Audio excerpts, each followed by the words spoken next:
Selamat pagi semua, kembali lagi bersama Bu Tride dalam mata pelajaran Ilmu Pengetahuan Alam.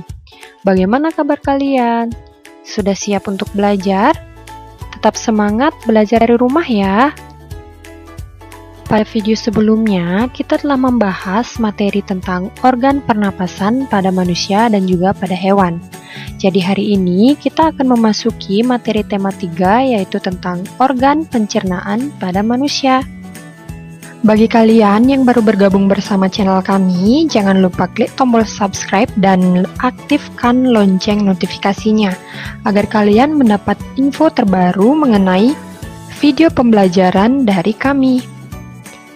Pada tema 3, kita akan belajar tentang organ pencernaan manusia. Nah, materi yang pertama yaitu tentang pencernaan. Apakah yang dimaksud dengan pencernaan? Pencernaan merupakan proses penguraian makanan yang semula kasar menjadi lebih halus agar lebih mudah diserap oleh tubuh. Makanan yang sudah dicerna akan berubah menjadi sari-sari makanan yang lebih mudah diserap oleh pembuluh darah. Sari-sari makanan tersebut diedarkan ke seluruh bagian tubuh oleh darah, dan proses pencernaan terjadi di dalam saluran pencernaan dan dibantu oleh enzim yang dihasilkan oleh kelenjar pencernaan. Nah, proses pencernaan makanan ada dua jenis. Yang pertama itu ada pencernaan makanan secara mekanik. Pencernaan makanan secara mekanik berfungsi menghancurkan makanan menjadi potongan-potongan kecil. Nah, pencernaan mekanik ini terjadi pada mulut dan juga pada lambung. Jenis pencernaan yang kedua itu ada pencernaan makanan secara kimiawi. Pencernaan makanan secara kimiawi dilakukan oleh enzim. Pencernaan kimiawi ini berlangsung di dalam mulut, lambung, dan usus halus. Tujuan pencernaan dengan bantuan enzim adalah menguraikan makanan menjadi sari-sari makanan yang mudah diserap oleh tubuh. Materi yang kedua yaitu tentang organ-organ pencernaan.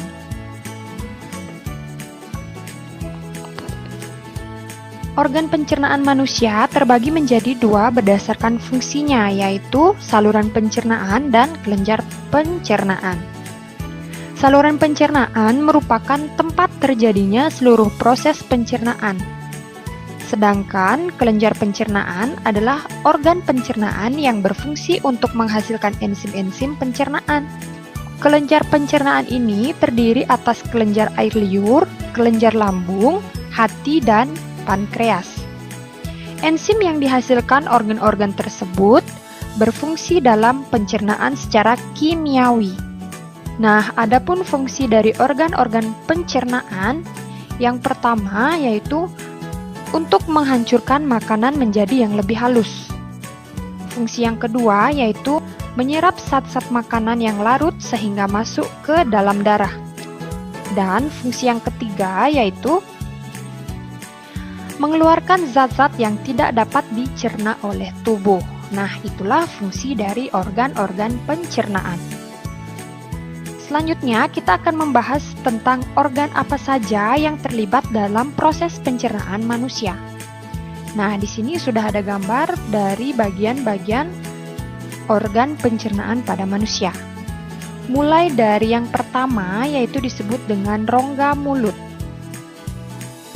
Rongga mulut merupakan pintu masuk makanan ke dalam tubuh. Di dalam rongga mulut terjadi pencernaan mekanik dan kimiawi. Bagian yang berfungsi mencerna makanan di rongga mulut adalah gigi, lidah, dan air liur. Gigi dan lidah mencerna makanan secara mekanik, sedangkan air liur mencerna makanan secara kimiawi. Gigi berfungsi untuk menghancurkan makanan, lidah berfungsi untuk mengatur letak makanan pada saat mengunyah, yang kedua membantu menelan makanan, dan yang ketiga yaitu mengecap rasa makanan.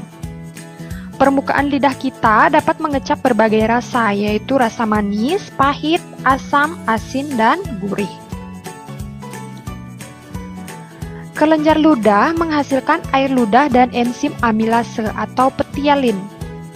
Enzim amilase ini berfungsi untuk mengubah zat tepung atau amilum menjadi maltosa. Nah, itulah sebabnya mengapa nasi yang mengandung amilum yang kita kunyah lama-kelamaan akan terasa manis. Nah, bagian organ pencernaan yang kedua yaitu ada kerongkongan. Kerongkongan adalah bagian saluran pencernaan yang menghubungkan rongga mulut dengan lambung. Kerongkongan menyerupai tabung dengan panjang sekitar 20 cm.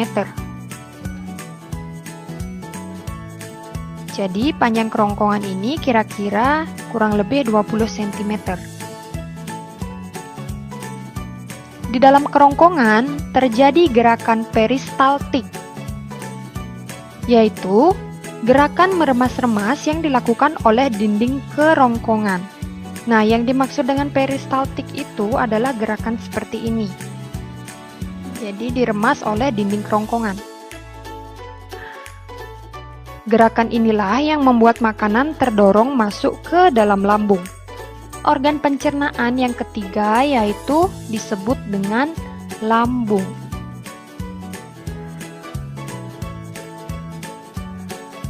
Lambung terletak di dalam rongga perut sebelah kiri atas. Di dalam lambung, makanan dicerna kembali secara mekanik dan kimiawi. Pencernaan secara mekanik dilakukan oleh dinding lambung yang meremas dan mengaduk makanan. Pencernaan kimiawi dilakukan oleh zat-zat yang dihasilkan oleh kelenjar lambung.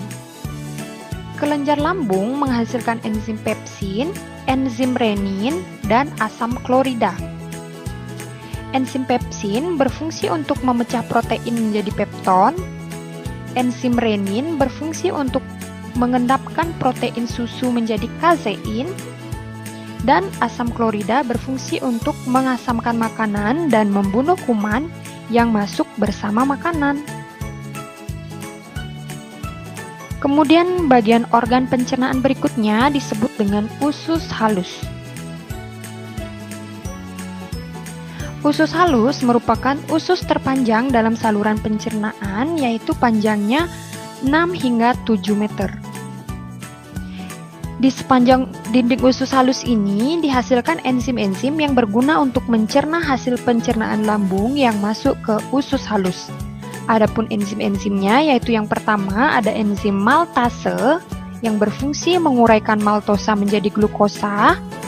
Kemudian yang kedua ada enzim sukrase yang berfungsi menguraikan sukrosa menjadi glukosa dan fruktosa. Yang ketiga enzim laktase yaitu berfungsi menguraikan laktosa menjadi glukosa dan galaktosa. Dan enzim yang keempat yaitu enzim eripsin yang berfungsi menguraikan pepton menjadi asam amino.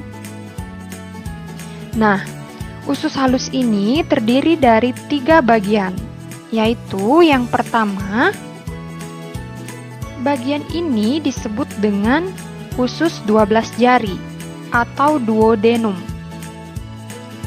Panjang usus 12 jari kira-kira 25 cm atau berukuran 12 jari tangan orang dewasa.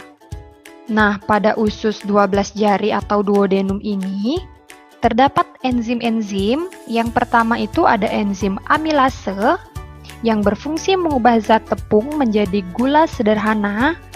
Kemudian enzim yang kedua itu ada tripsin, berfungsi mengubah protein menjadi asam amino. Dan enzim yang ketiga itu ada lipase yang berfungsi mengubah lemak menjadi asam lemak dan gliserol. Kemudian bagian organ pencernaan yang kedua dari usus halus yaitu bagian ini disebut dengan usus kosong atau jejunum. Usus kosong terletak di antara usus 12 jari dan usus penyerapan. Dinding usus kosong mempunyai kelenjar yang menghasilkan enzim-enzim pencernaan tetapi tidak sebanyak di usus 12 jari. Dan bagian usus halus yang ketiga yaitu pada bagian ini disebut dengan usus penyerapan atau ileum. Usus penyerapan merupakan tempat penyerapan sari-sari makanan. Sari makanan diserap oleh pembuluh darah sehingga masuk ke dalam aliran darah dan selanjutnya darah mengedarkan sari-sari makanan tersebut ke seluruh bagian tubuh manusia. Bagian organ pencernaan berikutnya yaitu ada usus besar. Usus besar bersambung dengan usus halus di rongga perut bagian bawah sebelah kanan. Nah, di dalam usus besar terjadi penyerapan air dan pembusukan sisa makanan yang dibantu oleh bakteri pembusuk yaitu bakteri Escherichia coli. Proses pembusukan menghasilkan kotoran yang kemudian dikeluarkan melalui anus. Nah, ini merupakan bagian dari anus manusia. Jadi anus merupakan tempat keluarnya zat sisa makanan yang sudah tidak diperlukan oleh tubuh manusia yang sering disebut dengan feses. Nah, itulah organ-organ pencernaan pada manusia beserta fungsi-fungsinya. Berikutnya, kita akan membahas tentang proses pencernaan pada tubuh manusia. Nah, kalian bisa perhatikan makanan pertama kali masuk ke mulut. Di mulut, makanan dicerna secara mekanis oleh gigi dan lidah. Selain itu, makanan juga dicerna secara kimiawi oleh enzim-enzim. Kemudian yang kedua yaitu makanan ditelan dan masuk ke kerongkongan. Di kerongkongan terjadi gerakan peristaltik yang mendorong makanan ke lambung. Kemudian yang ketiga yaitu di lambung, makanan dicerna secara mekanis dibantu oleh dinding lambung dan secara kimiawi dibantu oleh enzim pepsin dan enzim renin dan dibantu juga oleh asam klorida atau HCl. Yang keempat yaitu makanan bergerak ke usus halus. Di usus halus, makanan dicerna lebih lanjut secara kimiawi oleh enzim-enzim yang berasal dari usus halus. Di usus halus juga terjadi proses penyerapan sari-sari makanan. Kemudian proses berikutnya yaitu sisa pencernaan akan masuk ke usus besar. Pada usus besar terjadi proses penyerapan kembali yang disebut dengan reabsorpsi. Sisa pencernaan ini juga dibusukkan oleh bakteri. Yang terakhir yaitu sisa pencernaan yang sudah tidak diperlukan tubuh akan dikeluarkan melalui anus. Nah, pada gambar berikut, kalian bisa perhatikan proses pencernaan makanan pada tubuh manusia. Yang pertama kali yaitu makanan masuk melalui mulut, kerongkongan, lambung, usus halus, kemudian menuju ke usus besar, dan terakhir yaitu anus. Nah, itulah proses pencernaan makanan pada manusia. Nah, pembahasan materi dari Bu 3D, semoga dengan mudah kalian dapat memahami. Jika ada pertanyaan, kalian bisa tanyakan di kolom komentar ya. Akhir kata, Bu 3D ucapkan terima kasih dan sampai jumpa.